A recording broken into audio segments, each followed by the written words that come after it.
So guys, ওই hand ক্যাপটা করার জন্য আবার লাফতে হলো আমাকে।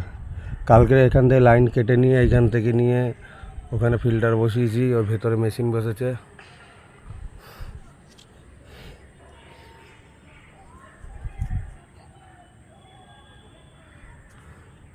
ওই ওপরের লাইন ঢুকেছে ওখান থেকে জানলা। সুরজিৎ ধরো।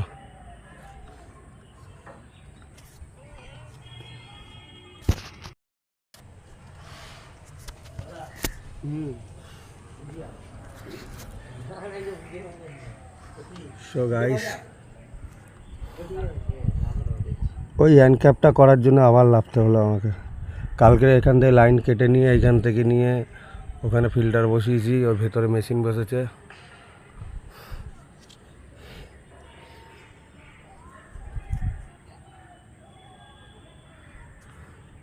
ওই ওপরের লাইন ঢুকেছে ওখান থেকে জানলা। সুরজিৎ ধরো।